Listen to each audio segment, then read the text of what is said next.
किसान भाइयों और बहनों और हमारी आवाज सुन रहे सभी श्रोताओं, आप सभी को सादर नमस्कार, स्वागत और अभिनंदन। श्रोताओं, मैं हूँ ओपी राठौर और मैं चैताली। श्रोताओं, आज हम एक बार फिर आपसे रूबरू हैं, लेकर आपका मनपसंद और लोकप्रिय कार्यक्रम, जिसका नाम है आधुनिक कृषि चौपाल, विज्ञान से किसान तक। श्रोताओं, हम ये बेहद उपयोगी और किसानों के लिए कल्याणकारी कार्यक्रम आप तक पहुंचा रहे हैं भारत सरकार के कृषि एवं किसान कल्याण मंत्रालय के सौजन्य से और आकाशवाणी दिल्ली के प्रयास से। किसान भाइयों और बहनों, जैसा हमने आपसे वायदा किया था, आज हम लेकर आए हैं एक नया विषय, नई जानकारियां और नए उपाय, जिन्हें अपनाकर आप अपनी आमदनी बढ़ा सकेंगे और अपने जीवन में, अपने परिवार में खुशहाली ला सकेंगे। जी हाँ, साथ ही देश के विकास में अपना अहम योगदान भी दे सकेंगे। श्रोताओं, आज हम बात करेंगे प्राकृतिक खेती यानी नेचुरल फार्मिंग की। बिल्कुल, जिसको सरकार अनेक योजनाओं और कार्यक्रमों के जरिए बढ़ावा दे रही है। किसान भाइयों और बहनों, प्राकृतिक खेती के अनेकानेक लाभ हैं और बहुत से कल्याणकारी सतत लाभ भी हैं। हाँ, जैसे खेती की लागत में कमी, मुनाफे में बढ़ोतरी, बेहतर गुणवत्ता वाले उत्पाद, मिट्टी के उपजाऊपन में सुधार, पानी की बचत वगैरह वगैरह। बिल्कुल, इन सभी पहलुओं से जुड़ी उपयोगी जानकारी और काम की बातें आप तक पहुंचाने के लिए हमारे साथ जुड़ रहे हैं Gujarat natural farming science university के वैज्ञानिक, विशेषज्ञ और प्रशासक। श्रोताओं, आपको बता दें कि ये दुनिया का पहला विश्वविद्यालय है जहां केवल और केवल प्राकृतिक खेती पर शिक्षा, अनुसंधान एवं प्रचार का कार्य किया जाता है। आज की आधुनिक कृषि चौपाल में हमारे साथ प्रगतिशील किसान भी जुड़ रहे हैं, जो अपने सवालों से चर्चा को सार्थक बनाएंगे। तो श्रोताओं, अपने सभी वैज्ञानिकों, विशेषज्ञों और किसान भाइयों का स्वागत करने के साथ अब हम चौपाल चर्चा की शुरुआत करते हैं। किसान भाइयों और बहनों, सबसे पहले हम ये जानने की कोशिश करते हैं कि प्राकृतिक खेती क्या है और ये हमारे किसान भाइयों के लिए, देश के लिए क्यों महत्वपूर्ण है। हमें ये अहम जानकारी दे रहे हैं Gujarat natural farming science university के कुलपति डॉक्टर C.K. टिम्बाडिया जी।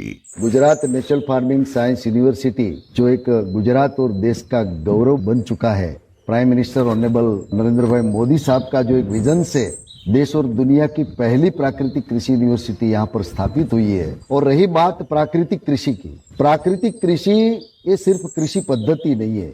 आज देश और दुनिया के सामने जो क्लाइमेट चेंज, ग्लोबल वार्मिंग, जन जन का जो आरोग्य, ये सब जो खतरे में है, ऐसे मौके पे ये प्राकृतिक कृषि एक जीवन शैली बनना चाहिए और बन रही है।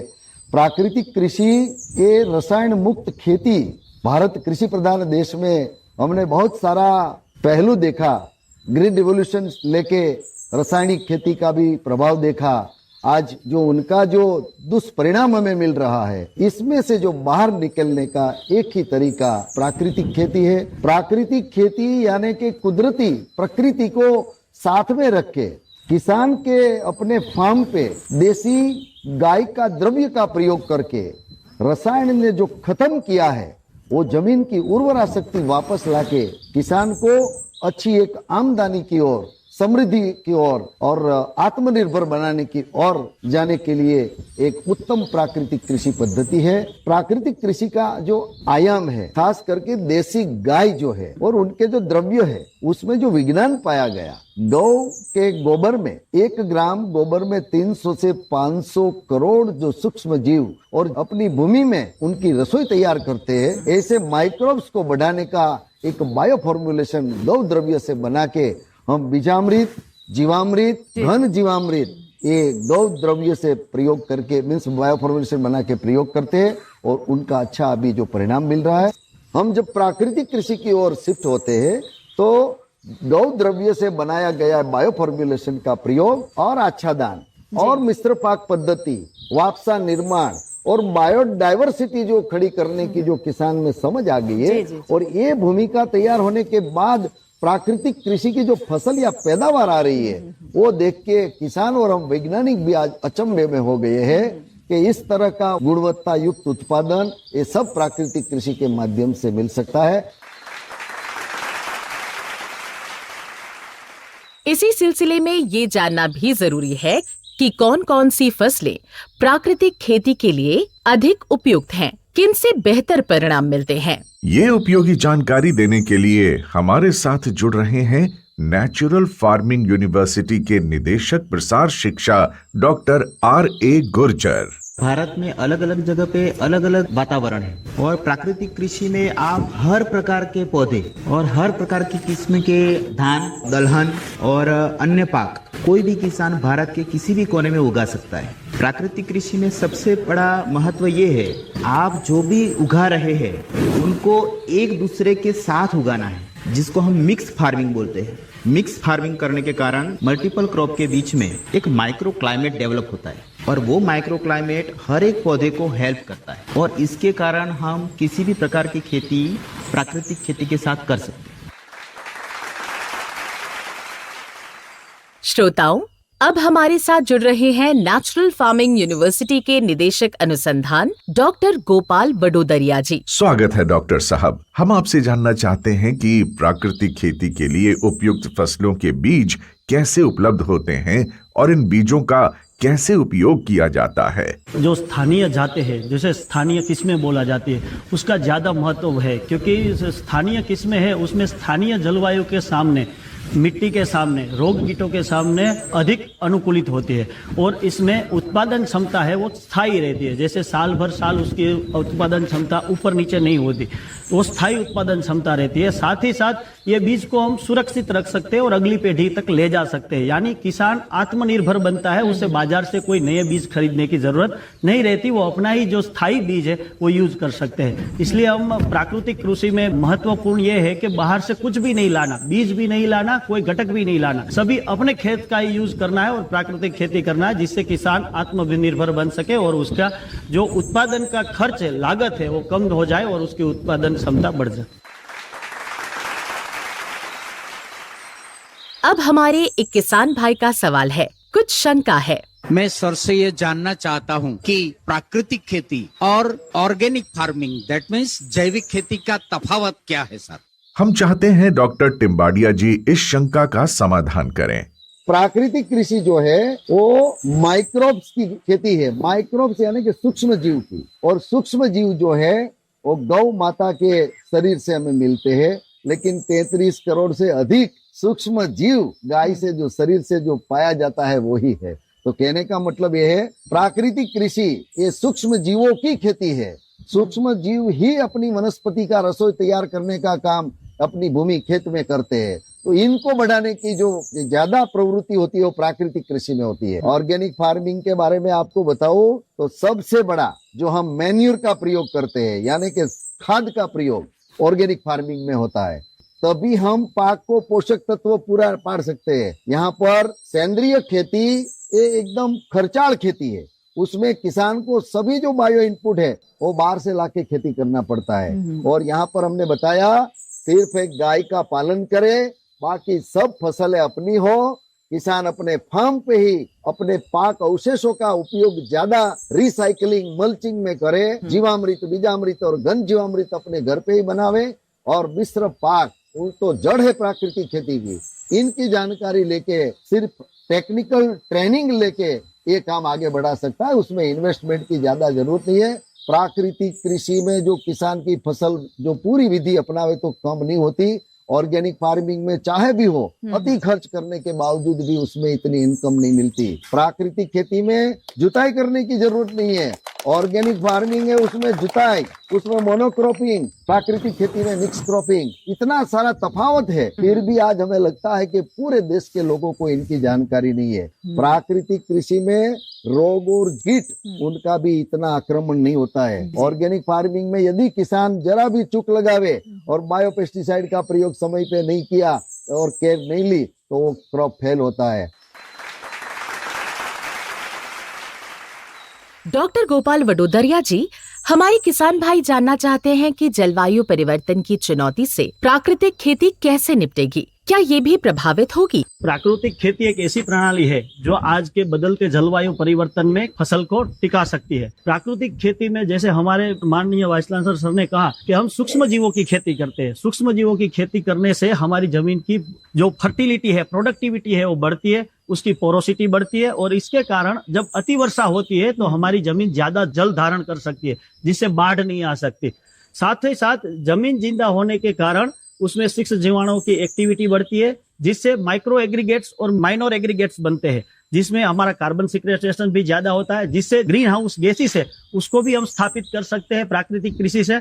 और जो प्राकृतिक खेती में हम बायोडाइवर्सिटी को ज्यादा महत्व देते हैं, यानी अलग अलग प्रकार की फसलें, अलग अलग प्रकार के जीवों और अलग अलग प्रकार के सूक्ष्म जीवों का साथ में अस्तित्व होता है, जिससे सूक्ष्म जलवायु, जिसको हम माइक्रो क्लाइमेट बोलते हैं, वो स्थिर रहता है, जिससे ज्यादा तापमान, अतिवर्षा या तो सूखा पड़ना, उससे जमीन एक स्टेबल हो जाती है, एक बफर का काम करती है। ये सभी शॉक को एब्सॉर्ब कर सकती है और पाक को प्रतिरोधक शक्ति देती है। किसान भाइयों और बहनों, प्राकृतिक खेती में मिट्टी में मौजूद सूक्ष्म जीवी यानी माइक्रोब्स एक अहम भूमिका निभाते हैं। तो इनका संतुलन कैसे बना रहता है, ये जानकारी दे रहे हैं डॉक्टर रघुनंदन BL, जो नेचुरल फार्मिंग यूनिवर्सिटी में एसोसिएट रिसर्च साइंटिस्ट हैं। प्राकृतिक खेती आप सब जानते हैं कि केमिकल फ्री फार्मिंग, स्वाभाविक कृषि। तो मैं कहता हूँ कि प्राकृतिक कृषि है ये सूक्ष्म जीवी आधारित कृषि। जो भी हम प्राकृतिक खेती में उपयोग करते हैं, बायो फार्मुलेशन से, कॉन्कॉक्शन से, ये पूरी सूक्ष्म जीवी आधारित है। एक्चुअली सूक्ष्म जीवी हम देखते हैं प्राकृतिक खेती में दो तरफ उसका उपयोग महत्वपूर्ण है। पहले मिट्टी के स्वास्थ्य देखना है तो मिट्टी का जो कार्बनिक तत्व है, कृषि अवशेष है, पत्तों है, उसको विघटन करके पोषक तत्व को उपलब्ध करने के लिए ये सूक्ष्म जीवी का बहुत अगत्यता है। और दूसरा, मिट्टी के जो संरचना है उसका गुणवत्ता सुधारने के लिए भी ये सूक्ष्म जीवी का रोल है। और मिट्टी में जैविक संतुलन को एक लेवल करने के लिए ये सूक्ष्म जीवी का भी वो रोल है। खरोट का एक सूक्ष्म जीवी है ये मिट्टी में, उसको संतुलन करने में भी ये इसका रोल है। रोगजनक जो सूक्ष्म जीवी है उसको नियंत्रित करने में भी सूक्ष्म जीवी का रोल है। और पौधे का दृष्टि में देखना है तो पौधे का वृद्धि करना है, पौधे में रोग निरोधक शक्ति को बढ़ाने में भी ये माइक्रो सूक्ष्म जीवी का रोल है। प्राकृतिक खेती की बात करें तो एक शब्द बार बार सुनाई देता है, जीवामृत। बिल्कुल, जीवामृत क्या है, इसे कैसे बनाते हैं, बता रही है डॉक्टर रवीना एमीपारा, जो इसी यूनिवर्सिटी में असिस्टेंट रिसर्च साइंटिस्ट हैं। जीवामृत की बात हम करें तो प्राकृतिक कृषि में जीवामृत का जो उपयोग करते हैं किसान, वो मिट्टी की उर्वरकता बढ़ाने के लिए करते हैं। और वैसे मैं बात करूं तो जीवामृत जो है वो सूक्ष्म जीवाणुओं का भंडार है, जिसमें हम सूक्ष्म जीवाणु का मल्टीप्लिकेशन करते हैं, जो कि हमारी जमीन है उसमें बहुत ज्यादा उपयोगी है। तो जीवामृत बनाने के लिए हमें देशी गाय का गोबर जो 10 किलोग्राम चाहिए होगा, और देसी गाय का जो गौमूत्र है वो भी 10 लीटर हमें यूज करना है। और हमें एक 200 लीटर का प्लास्टिक का हम ड्रम बोल सकते हैं, तो उसको लेकर उसमें जो गोबर का और गौमूत्र का मिश्रण बना के उसको ऐड करना है। और उसके बाद जो बेसन है, किसी भी दाल का जो आटा है वो हमें 1.5 से 2 किलो तक लेना है। और देशी गुड़ है उसे हमें 1.5 से 2 किलो तक लेना है। और सजीव मिट्टी हम बोलते हैं, किसी भी पेड़ के नीचे से हम जो सजीव मिट्टी बोलते हैं, तो एक मुट्ठी लेकर ये सभी जो सामग्री है उसका स्लरी बनाना है। और जो 200 लीटर का ड्रम है उसमें 180 लीटर पानी डालकर उसमें मिक्स करना है, और उसको एकदम घुलन हो जाए ऐसे मिक्स करना है। और उसे 5 से 6 दिन तक ऐसे ही छांव में कंतान से ढककर रखना है। और दिन में 2 बार, सुबह और शाम को, उसे लकड़ी की मदद से हिलाना है। और ये जीवामृत है, ये प्राकृतिक कृषि में बहुत ही महत्वपूर्ण आयाम है। जीवामृत है वो मिट्टी में जितना हम दे सके उतना बढ़िया इसका रिजल्ट आता है। डॉक्टर रवीना, इसी से जुड़ा एक सवाल हमारे किसान पूछना चाहते हैं। जीवामृत बनाने के बाद हम इसका कितने दिनों में उपयोग कर सकते हैं, कब तक कर सकते हैं, और इसका प्रमाण क्या है? जीवामृत जब हम बनाते हैं तो हम मौसम के हिसाब से वो 6 से 7 दिन में तैयार हो जाता है। तैयार होने के बाद 3 से 4 दिन तक हम यूज कर सकते हैं। और 3 से 4 दिन तक अब तैयार होने के बाद जीवामृत रखते हैं तो उसे सुबह शाम है वो हिलाना भूलना नहीं है, क्योंकि वो भी एक जरूरी है। इससे हम जितना जल्दी यूज कर सके उतना ज्यादा बेनिफिट मिलता है, ज्यादा फायदा होता है। डॉक्टर रवीना, इसी के साथ हमारे किसान भाइयों को बीजामृत के बारे में भी बता दीजिए। बीजामृत है वो प्राकृतिक कृषि में एक महत्वपूर्ण आयाम माना जाता है, जो कि रासायनिक कृषि में हम देखते हैं कि किसानों है वो अत्यंत हानिकारक जो केमिकल है उससे बीज का उपचार करते हैं। पर हमें प्राकृतिक कृषि में क्या करना है कि बीज है उसका उपचार है वो बीजामृत से करना है। जो किसान है वो बड़ी सरलता से अपने खेत पे तैयार कर सकते हैं। उसमें भी देसी गाय का गोबर है, गौमूत्र है, चूना है और मुट्ठी भर जो सजीव मिट्टी है उसका उपयोग करके उसको मिश्र करते बीजामृत है वो बनाया जाता है। और बीजामृत का जो उपयोग करते हैं तो बुआई के समय हम बीज को ट्रीट करते हैं और उपचार करते हैं। इससे क्या होगा कि बीज जब शुरुआत के स्टेज में है, कोई भी फसल है वो शुरू में एकदम नाजुक होते हैं, जैसे शुरुआत में उसको बहुत केयर की जरूरत होती है। तो बीजामृत से ट्रीटमेंट देने के बाद हमें जो अंकुरण क्षमता है वो बढ़ जाती है बीज की, और उसमें जो प्रारंभिक फसल में रोग जीवात लगते हैं उसका भी फायदा मिलता है और वो कम किया जा सकता है। इसलिए बीजामृत है सभी किसानों को बनाकर वो बीज को संस्कारित करना ही चाहिए।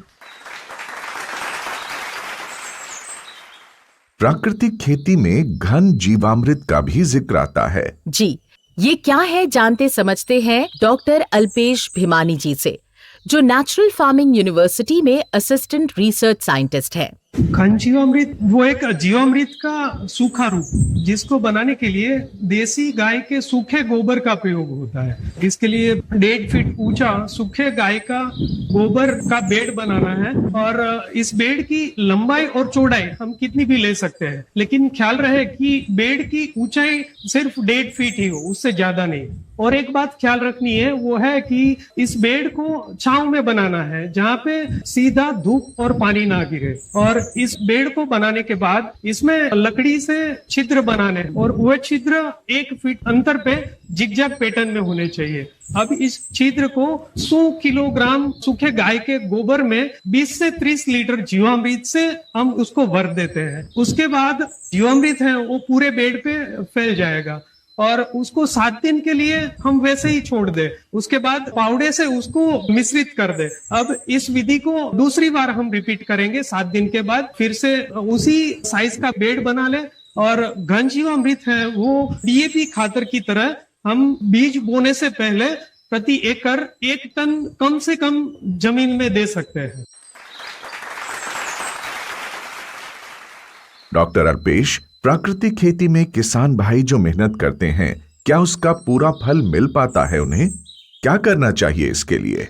प्राकृतिक कृषि को पूरी विधि से अपनाना चाहिए। इसके लिए देसी बीज का उपयोग करें, बीज संस्कारित करें बीजामृत से, जीवामृत, घन जीवामृत और दूसरे आयाम बायो इनपुट्स का उपयोग करें। उसके साथ साथ मिश्र फसल प्रणाली दलहन के साथ अपनाएं, और उसके साथ साथ पूरे वर्ष भर में जमीन में आवरण जारी रखें और वापसा निर्माण करें। ये सब प्राकृतिक कृषि के सिद्धांत है जो एक साथ अपनाने से फसल अच्छी मिलती है। डॉक्टर अल्पेश, आपसे एक सवाल हमारे किसान भाई का भी है। सर, मैं ये जानना चाहता हूँ, जैसे हम बीजामृत बनाते हैं तो बीजामृत में चूने का उपयोग क्यों करते हैं? बीजामृत बनाने के लिए हम गौमूत्र का उपयोग करते हैं, और गौमूत्र की जो अम्लीयता है वो कम रहती है। उसके साथ साथ जब फर्मेंटेशन होता है तभी जो सूक्ष्म जीवाणु है उसकी जैव रासायनिक प्रक्रिया से जो अम्लीयता है वो और भी घट जाती है, जिसकी वजह से जो सूक्ष्म जीवाणु में स्पेसिफिकली बैक्टीरिया है उसको अम्लीयता ज्यादा चाहिए। तो पीएच को स्टेबलाइज करने के लिए चूना का उपयोग होता है, जिससे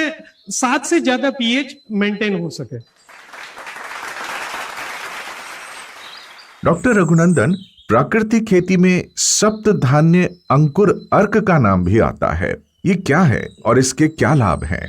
सप्तधान्य अंकुर अर्क एक बायो फार्मुलेशन से ये छिड़काव करने के लिए उपयोग करते हैं। सप्ता मतलब 7 दानों को उपयोग करके ये बनाए हुआ है बायो फार्मुलेशन से। तो ये 7 ये जो दानों है ये काला तिल, मूंग, उड़द, कौपी, मसूर, गेहूं और चना, ये 7 अलग अलग प्रकार का दानों को उपयोग करके बनाया हुआ है ये सप्तधान्य अंकुर। इसके उपयोग से पौधे के अलग अलग जातियों है, अलग अलग स्थिति के ऊपर निर्धारित वे उसको छिड़काव करते हैं। तो ये सप्तधान्य अंकुर के अगर उपयोग करने की वजह से दानों का चमकता बढ़ता है और फल में स्वाद बढ़ता है, और जो दानों का वजन बढ़ता है सप्तधान्य अंकुर की वजह से फल का यानी जो ये दान का गिरना होता है ना, ये बंद हो जाता है। सप्तधान्य अंकुर का यही 4 उपयोगिता है, तो उसके वजह से दानों का चमकता बढ़ता है।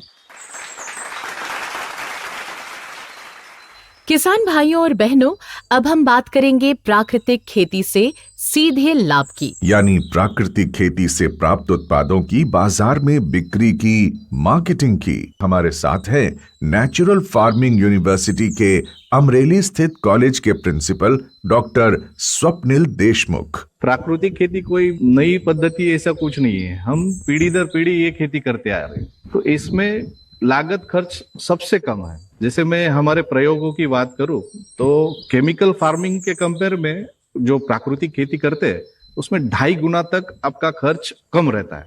यील्ड में जो हमें रिसर्च में जो मिला है उसमें थोड़ी भी उत्पादन में कमी नहीं मिली, कि जो केमिकल या फिर ऑर्गेनिक में तो मिलती ही नहीं है आवक 3 साल तक, तो हमारी प्राकृतिक खेती करने से 100% यील्ड आपकी केमिकल के कंपैरिजन में सेम ही आएगी। अगर किसी किसान को ऐसा लगे कि यील्ड में कम आ रही है लेकिन फिर भी उसकी लागत खर्च के हिसाब से अगर देखा जाए तो वो मुनाफे में ही रहेगा। डॉक्टर देशमुख, जूनागढ़ से जुड़े हमारे एक किसान भाई भी आपसे कुछ सवाल पूछना चाहते हैं। सर, हम प्राकृतिक खेती का उत्पादन करते हैं लेकिन उसकी मार्केटिंग कैसे करें? अगर दुनिया के साथ नहीं चलेंगे तो पीछे रह जाएंगे। अभी सोशल मीडिया का इतना बड़ा सब चल रहा है तो उसमें हमारे सभी किसानों ने पार्टिसिपेट करना चाहिए। सभी लोग जो शहर में बैठे हैं उनको प्राकृतिक भोजन ही चाहिए लेकिन उनको मिलता नहीं। तो अगर हमारे फार्मर्स सोशल मीडिया पे एक्टिव हो जाए, हमारे ही गांव में से बहुत सारे लोग शहर में जाके बस गए, तो उन लोगों को भी प्राकृतिक भोजन की जरूरत है। जो हम खेत में पैदा कर रहे हैं, हमें सिर्फ वो जहां पर भी आपके पास आए तो उनको सिर्फ आपने बोलना है, जो आप वहां दाल खरीद रहे हो मैं पहुंचा दूंगा आप, और वहां जो पैसे दे रहे हो उससे थोड़ा कम जो मार्केट वैल्यू है, तो हमारी चीजों को हम वहां पर पहुंचाना है जहां डिमांड है। श्रोताओं, अब हमारे साथ जुड़ रहे हैं नेचुरल फार्मिंग यूनिवर्सिटी के हलोल स्थित कॉलेज के प्रिंसिपल डॉक्टर प्रभु नायका जी। डॉक्टर नायका, प्राकृतिक खेती के तहत उगाई जा रही फसलों में भी कीड़े और बीमारियां तो लगती ही होंगी, तो इसका निवारण और निदान कैसे किया जाए? अगर आपने प्राकृतिक खेती को 5 आयाम सिद्धांत आपने अपनाया तो उसमें कोई भी केमिकल स्प्रे करने की जरूरत तो है ही नहीं। और बाकी हम जो उसमें भलामण जो कर रहे हैं, अग्न्यास्त्र, नीमास्त्र, ब्रह्मास्त्र, दशपर्णिक, इसका भी उपयोग बहुत कम तरीके से होगा, क्योंकि प्राकृतिक खेती का पहला आयाम जो है प्रिंसिपल वो बीजामृत। तो बीज को आप मौजूद कीजिएगा तो बीज का स्प्रोटिंग बहुत बढ़िया हो जाएगा और उसका विग्रस ग्रोथ होगा और वो चूसे प्रकार का जीवात को लगभग 30 दिन तक वो लड़ने का क्षमता उसमें आ जाएगी। और साथ में आप इंटरक्रॉपिंग और मिक्स क्रॉपिंग और जीवामृत, घन जीवामृत डाल देकर जमीन का जो माइक्रोब्स का पॉपुलेशन बढ़ जाएगा। तो माइक्रोब्स में एपिफाइटिक करके माइक्रोब्स रहते हैं तो उस खेत का जो पैदाइश में ही अपने आप वो शक्ति आ जाता है कि ऊर्जा रेजिस्टेंस पावर उसमें बढ़ जाए। डॉक्टर नायका, इसी बात को अगर बढ़ाया जाए तो कीट व रोग प्रबंधन कब जरूरी है और कुछ उपाय भी बताएं। आपने अगर प्राकृतिक खेती को सही तरीके से अपनाया तो उसका जरूरत नहीं पड़ती। फिर भी है ना, एक ट्रांजिशन पीरियड रहता है। जो किसान पहली बार प्राकृतिक खेती करने जा रहे हैं तो उनके मन में थोड़ा शंका रहता है कि कहीं रोग ना आ जाए, कहीं जीवात ना आ जाए। इसलिए है ना, ये स्थानिक कीटक बोलता है, वो जगह पे हर समय पे हर वो सीजन पे वो कीटक आते ही है। तो उसके लिए हमारे में पास है अलग अलग चीजें हैं, नीमास्त्र है, अग्नास्त्र है, ब्रह्मास्त्र है, दशपर्णी अर्क है। तो वो अस्त्रों को हमने बना के उसको कीट आने से पहले ही उसको स्प्रे कर देने का, उसको प्रोफिलैटिक मेजर बोलते हैं। तो हमारा मकसद है कीट को मारने का नहीं, कीट को उससे दूर रखने का रहता है, क्योंकि ये एक फूड वेब है, वो खा के दूसरे जीवी भी उसमें जीवित रहता है, इसलिए उसको कुदरती के लिए वो छोड़ देने चाहिए। जो नीमास्त्र मराने के लिए आपको क्या चाहिए, पहले नीम के पत्ते चाहिए। तो हर एक में इंग्रेडिएंट में क्या होता है, हर एक आपने जो भी अस्त्र बनाया उसमें जरूरियत है गाय का गोमूत्र और पानी, और ये चीज जो हमने एडिशन करते हैं उस नीमास्त्र दशपर्णी अर्क में कंपलसरी आपको गाय का छाण यूज करना रहता है। बाकी आपको ब्रह्मास्त्र में गाय का छाण यूज नहीं करने का, ओनली गाय का गोमूत्र भी यूज करने का। मानो कि आप मैं नीमास्त्र की बात करता हूँ। 5 किलो आपका नीम का पत्ते ले लीजिए, वो इस तरह से उसको मिक्स कर लीजिएगा, और 10 लीटर गाय का गोमूत्र ले लीजिएगा और 1-2 किलो गाय का गोबर, ये तीनों को अच्छे तरह से मिक्स करके 100 लीटर पानी में उसको अच्छी तरह से मिक्स करके 2 दिन उसको रखने चाहिए। सुबह और शाम को 2-2 टाइम 15-15 मिनट उसको हला के और फर्मेंटेशन करना चाहिए, जो 48 आवर्स में ये नीमास्त्र तैयार हो जाएगा। 6 लीटर नीमास्त्र को आप लगभग 200 लीटर पानी में मिक्स करके उसको स्प्रे कर सकते हैं। किसान भाइयों और बहनों, अब हम प्राकृतिक खेती में काम आने वाले कुछ अन्य प्राकृतिक उत्पादों और विधियों की बात करेंगे। हाँ, और ये उपयोगी जानकारियाँ आप तक पहुँचाने के लिए हमारे साथ जुड़ रही हैं नेचुरल फार्मिंग यूनिवर्सिटी की असिस्टेंट प्रोफेसर डॉक्टर धारा प्रजापति। डॉक्टर प्रजापति, सबसे पहले एक सवाल हमारे किसान भाई का। मेरा एक सवाल है कि प्राकृतिक खेती में मिर्ची, अदरक और लहसुन अर्क का कैसे उपयोग करेंगे? इसके लिए मिर्च अदरक लगभग 9 ग्राम और लहसुन 18 ग्राम लेके उसको पीस के उसको कपड़े से छन्नी से छान के फिर इस मिश्रण में लगभग 100 लीटर पानी को मिश्रित करके इस घोल को अच्छे से आप फफूंदनाशक और जो शोषक प्रकार की कीट होती है उसके प्रबंधन में उपयोग कर सकते हैं। खास सब्जी और बागबानी फसल में प्रयोग कर सकते हैं। डॉक्टर प्रजापति, प्राकृतिक खेती में सोंठ का इस्तेमाल भी किया जाता है। ये क्या है और इसका क्या महत्व है? ये जो सौंठ है मतलब कि अदरक का पाउडर, वो ज्यादातर हमारे घरों में आमतौर पर पाया जाता है। तो सौंठास्त्र बनाने के लिए हमें लगभग 100 ग्राम सौंठ का पाउडर उसको 100 लीटर पानी में द्राव्य करना है और उसको जो कंकॉक्शन है उसको उबालना है। एक उबाल तक, लगभग पानी आधा हो जाए तब तक उबाल के उसको ठंडा करना है। अब दूसरे बर्तन में हमें लेना है 1 लीटर दूध, उसको गर्म करके उसकी मलाई निकाल के ठंडा होने रख देना है। 2 घंटे बाद ये दोनों मिश्रण को हमें एक साथ घोल बनाना है अच्छे से और फिर इस मिश्रण में 200 लीटर पानी मिला के इस घोल को अच्छे से मिक्स करके फफूंदनाशी या धब्बे हो जाते हैं, खास सब्जी वाली फसलों में जब धब्बे हो जाते हैं तब ये सौंठास्त्र बहुत अच्छे से काम करता है और अच्छा निवारक है फफूंदनाशक जो रोग है उसके लिए। अच्छा डॉक्टर प्रजापति, एक जानकारी और दें। प्राकृतिक खेती में विषाणुओं से होने वाले रोगों का निवारण कैसे किया जाता है? जैसे कि अभी रबी क्रॉप सीजन शुरू हो रही है, इसमें ज्यादातर किसान सब्जी वाली फसलों का सोइंग करते हैं। तो खास अगर मैं बात करूं, जो सब्जी है उसमें विषाणुजनक रोग आते हैं, पीलापन आता है, तो इसके लिए खट्टी लस्सी उसका प्रयोग कर सकते हैं और अदरक, मिर्च और लहसुन का अर्क, वो भी विविध कृषि यूनिवर्सिटियों के संशोधन से प्रमाणन किया गया है कि जो भी शोषक प्रकार की कीट है जो कि ये विषाणुजन्य रोग फैलाती है, उनका निवारण के लिए ये दोनों प्रकार का कंकॉक्शन बहुत ही ज्यादा कार्यरत है। किसान भाइयों और बहनों, अब हम आज की आधुनिक कृषि चौपाल के समापन की ओर बढ़ते हैं। हम धन्यवाद देते हैं और आभार प्रकट करते हैं उन सभी वैज्ञानिकों का जो हमारे साथ जुड़े और प्राकृतिक खेती पर अनेक उपयोगी जानकारियां दी। हमें आशा और विश्वास है कि हमारे किसान भाई वैज्ञानिकों द्वारा सुझाए गए उपायों को अपनाकर प्राकृतिक खेती को अपनाएंगे और अपनी आमदनी बढ़ाएंगे, अपने जीवन को खुशहाल बनाएंगे। हम उन सभी प्रगतिशील किसानों के आभारी हैं जिन्होंने चर्चा में शामिल होकर चौपाल को सार्थक बनाया। बिल्कुल किसान भाइयों और बहनों, हम आधुनिक कृषि चौपाल को आपके लिए और अधिक उपयोगी और जानकारी पूर्ण बनाना चाहते हैं। इसके लिए हमें आपके सुझाव और प्रतिक्रियाएं चाहिए। हमें ईमेल भेजकर अपने सुझाव भेजें और बताएं कि हमें आधुनिक कृषि चौपाल में और क्या-क्या शामिल करना चाहिए। अपने ईमेल भेजने के लिए हमारा पता नोट कर लें, kkbongold@gmail.com।